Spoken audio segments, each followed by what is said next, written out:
Tea time. Did you hear the story about the young girl who was 18 years old and she finally moved out of her parents' house?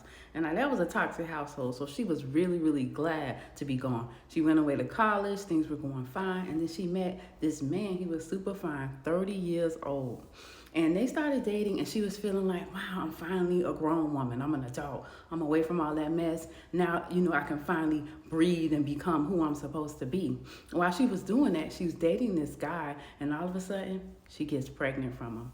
But she's excited. She's like, you know what? I'm going to be a better mother than I had, and I'm going to have a good life, and he and I are going to do it together. So she goes to him, and she tells him she's pregnant, and he's like, you need to get rid of it. She's so shocked, and she tells him no. Immediately after that, he ghosts her. He doesn't speak to her again. Well, she's looking him up on social media. She had known all his profiles and stuff like that, and she had never seen anything out of the ordinary. But as she began to dig a little deeper, she found a real profile for him. And not only was he not 30 years old, he hadn't told her his real name, and he had a wife and 2 kids. The oldest child was only 3 years younger than her. She was like, what? He was 45 years old, lying through his teeth. Well, she saw the wife, so she messaged the wife and said, hey, I'm going through this situation. I'm pregnant from your husband. And the wife was like, you know what? Thank you so much for telling me. Understand, none of this is your fault. So she let it go, went back to try to figure out what she's going to do with her life. She ends up having the baby. And when she went to sign the birth certificate, she just told him he doesn't have a father. I don't know who he is, because she felt like she was so embarrassed by having a baby with a married man. Well, as she's going through her life, she's struggling because she's like, I don't know how to take care of this. I don't have my family support or anything like that. When she gets a message from the man's wife. So she's like, whoa, I haven't even heard from this man ever since I told him I was not going to not keep the baby. And his wife is reaching out, and she's just like, hey, I'm just writing a checkup on you. I was wondering if we can meet up and talk a little bit. And she's like, okay. Well, she meets up with the wife, and the wife tells her, please, again, don't think this is your fault. This is his doing. In fact, we're going through divorce proceedings right now.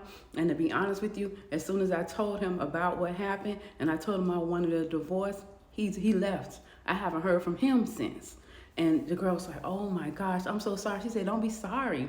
It's not you. I wanted to see if you needed anything for the baby. And she's like, well, actually, I do need some help. And she's like, I thought about it, and I don't want this baby to suffer because this child is siblings with my children. So if you want to think about it, why don't you come and live with us in our home? We have more than enough space. I have more than enough food, and it'll help you get back on your feet. And she was like, I think I could do that. Are you sure? And she's like, look, it won't be a problem at all. So she moves into the house with the boyfriend's ex-wife and his children. And she said at first it was a little bit weird because the kids was looking at her like, what? But eventually everything calmed down, and they actually became a family. And she says, like, the woman told her, you never need to leave. Take as much time as you want. I love having you here. Here's all the food you need. And if you ever need some support with a lawyer, I can find a lawyer to help you sue him for child support. But until then, until you're ready to face it, you're welcome to stay here as long as you want. And she's sitting there like she can't believe it, because the type of love that this woman is showing him is the type of love she wished she had gotten from her family. And she can't believe that it took a man ditching her with a baby for her to find the family she always wanted.